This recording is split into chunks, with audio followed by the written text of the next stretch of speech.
L'exercice suivant sera la recherche et ensuite l'accompagnement. Cette fois-ci, le maître et son chien sortent du terrain pendant que l'homme assistant va aller se cacher derrière un des paravents qui se trouve sur le terrain.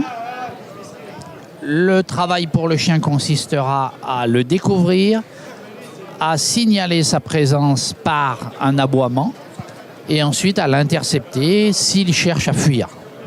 Quels sont les moyens pour le maître de conditionner son chien? Il y a des mots-clés, des petites tapes?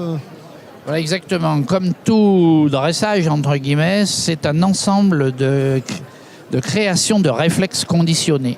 Donc on associe un mot à un mouvement ou bien un geste à un mouvement. Le chien revient avec son maître et il va devoir repérer l'homme assistant qui est caché.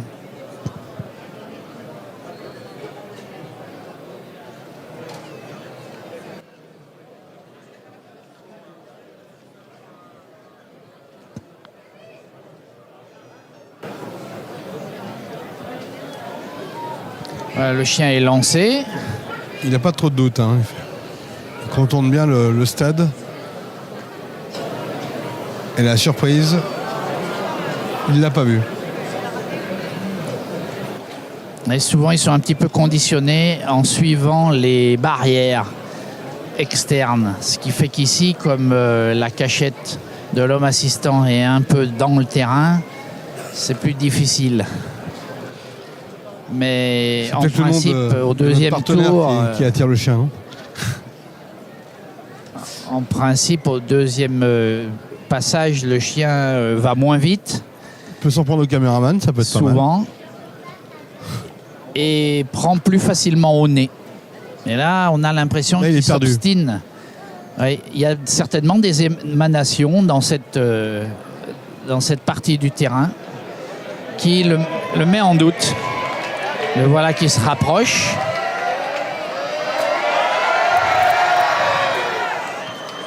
Mais non, il s'obstine à suivre la barrière. Par contre, là, il a pris le vent. Vous voyez qu'on a ici... Là, il ne le repère pas du tout. Oui, mais là, il va passer sous le vent. Voilà, il a pris le vent. Il sent bien l'odeur de l'homme d'attaque. Et oui, et voilà, on a trouvé. Un vrai triomphe. Ouais. Vous voyez la perspicacité de ce chien qui commence d'ailleurs à être un petit peu épuisé parce qu'il fait chaud, il est en fin de parcours. Donc la concentration est plus difficile à maintenir.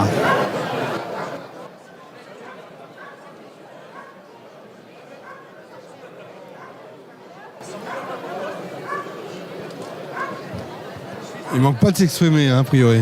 Non, voilà, c'est bien. Ça, c'est les nerfs qui parlent. Il est tellement réglé, conditionné que même un petit peu fatigué, ça réagit bien. Vous allez voir à quelle vitesse il va vouloir intercepter l'homme assistant dès qu'il l'a voulu sortir. Maintenant, la deuxième partie de l'exercice, bien, c'est l'escorte, l'accompagnement de l'homme assistant qui va marcher comme si c'était un peu un prisonnier. Le chien devra le surveiller et le maîtriser chaque fois qu'il voudra fuir.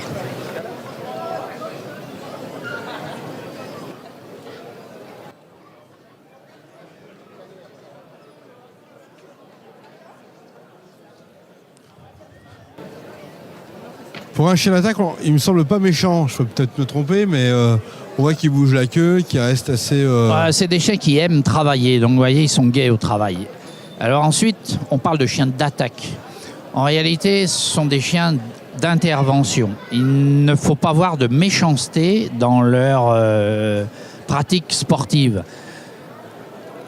On compare ça un petit peu à un art martial. Un champion de judo n'est pas forcément quelqu'un de méchant, c'est quelqu'un justement de stable, d'équilibré, qui sait se défendre selon les règles de son sport, qui excelle, mais qui ne pètera jamais un câble.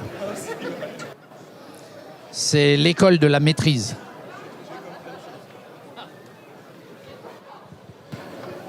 Donc notre malfaiteur a l'air assez pacifiste quand même, hein. Il ne le provoque pas trop pour l'instant. C'est reculer pour mieux Non, sauter. voilà, mais souvent c'est un jeu aussi, on essaye d'endormir le chien.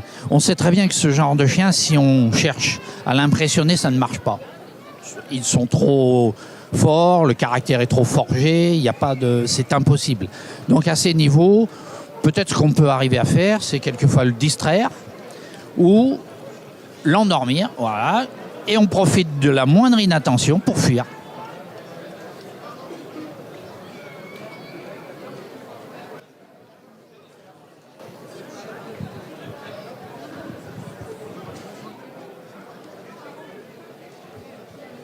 Alors on voit que tous ces chiens qui passent les uns après les autres sur ces 2 jours de finale sont vraiment bien galbés.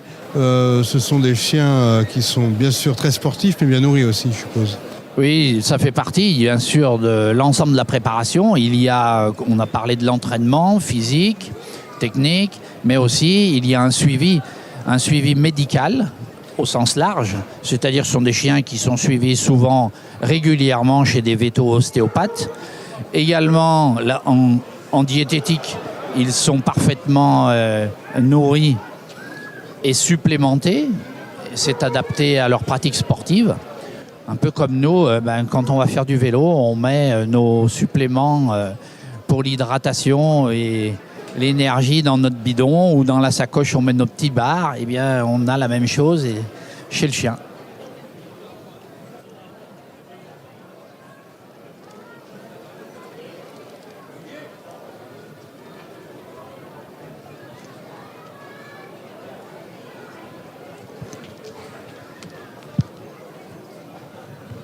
Toutes les vidéos de la finale d'Albertville sont sur finalring2016.com et sur le site Vimeo de finalring2016.com. Les 28 compétiteurs qui se sont succédés durant ces 2 jours sont présents sur notre page vidéo et vous pourrez voir donc tous les exercices en détail en multicaméra.